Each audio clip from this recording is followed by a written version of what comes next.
Hey everybody, this is JP Anderson, team lead of the Anderson Group with Berkshire Hathaway. I'm here to do a little mini podcast with Tina Cardona. She's a broker on our team, and we're going to talk today a little bit about how she came into the industry and how she got started.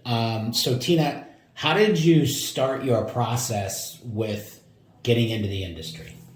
Well, initially, when my kids both became old enough that I could go back to work, I wanted to have a job that I could be flexible with and work with a team of people that I really liked. So I had discussed with you and Sarah numerous years ago the possibility of going into real estate, and it just wasn't the appropriate time.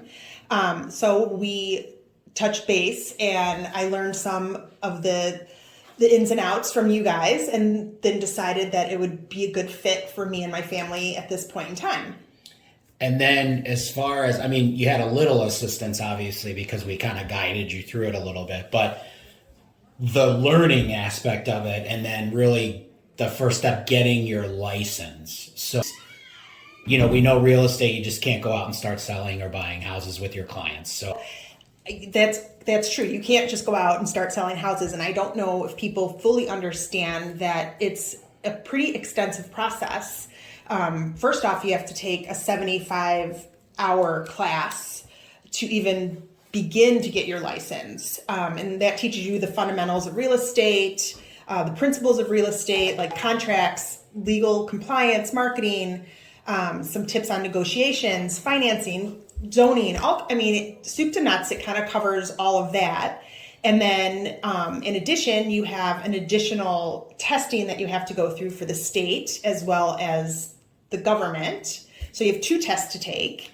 And then after you get your license, you have to take an additional 45 hours of testing. Of class. yeah. And then you have, obviously, training you took through Berkshire Hathaway Correct. to help you get started and different things like that. And then, being part of a team. And there's also some expense to kind of get up and running and get started. There's quite a bit of expense. So I don't think it's for anyone who doesn't currently have a job or some sort of slush fund to just start up, because you have the tuition base, which is close to $1,000, and then you have the testing that you have to spend the money on, and then licensing, and you have association fees also, so you can access the MLS and see the houses that are on the market or list a house on the market, and then you have your National Association of Realtor association fees that you need to pay just right off the bat before you can even meet with a client to begin with. And then you're going to have costs, operating costs with any brokerage house too. So you've got those costs, which with Berkshire, those are quarterly, but you're going to have costs associated with that. And that doesn't even really the cost of doing business either, your marketing expenses, different things like that. So those are just kind of what Tina was talking about, are just some costs just to kind of get up and running. So you decided, and again, we had a long-standing relationship because we sold you your home many, many years ago. But when you got into the industry, you decided to really pursue being part of a team versus going it, out on your own. Correct.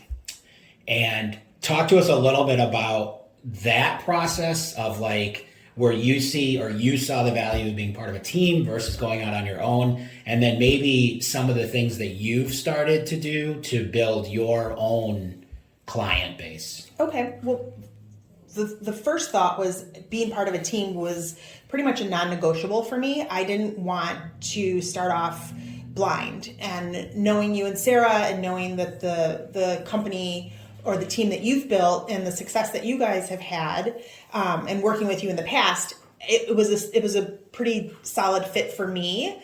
Just having the expertise of the team and being able to bounce questions off each other and learn from people who've been doing this for over a decade, I think was just monumental for me. I did not want to go out blind. I don't like to do things that way. I really like to be knowledgeable about things before I step my foot into them. So, joining Anderson Group was a smart decision for me. Yeah, I mean, I think it kind of gave you the structure to kind of hit the ground running. Right. You know, whereas if you're on your own, you've got to develop and build that structure and that process, et cetera. Because in all reality, I mean, again, working with us the way we operate with the Anderson Group is you're part of our brand, but you are running your own business. So Right. you are taking listings, you are representing buyers, you're doing everything, and you're operating as an entity, you know, your own, even though you're part of the brand with Anderson Group and Berkshire Hathaway and stuff, you really are running your own business. So talk about like that startup and that, you know, of building your own clients and different things like that. Sure. Well, being part of a team is great because you have the other folks in your team to bounce ideas off of and get feedback from. But ultimately, it's my responsibility to pull in my clients and meet with people who you know need my help. So I think the hardest part for me is learning how to market myself. I know a fair amount of folks, but not in this capacity, obviously. But I'm not super comfortable with self-promotion, so that's kind of a hard hurdle for me to get over.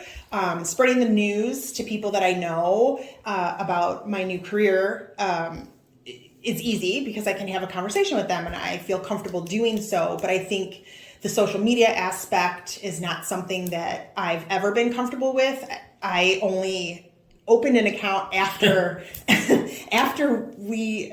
I joined the group because it was out of necessary evil for the business. Exactly. And so I'm still learning how to navigate those platforms and learning how to post things, etc. So for me, I'm still learning how to coach Tina through that. There you go. I know tech is not my thing, but even to have the accountability of being on a team to where, like you said, getting that social media out there, doing that self-promotion. It's nice to have someone that can coach you through that and hold you accountable to that.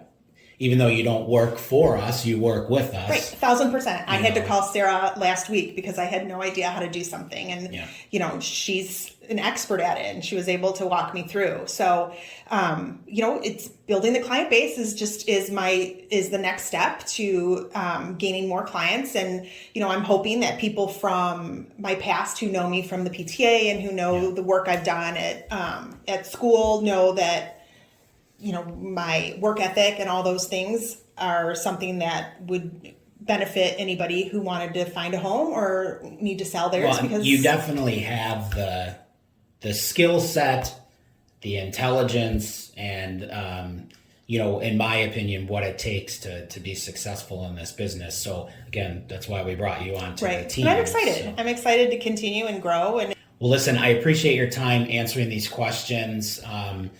For people that are thinking about getting into the industry or just wonder what it's like to be a real estate broker. So thanks again, Tina Cardona with the Anderson Group.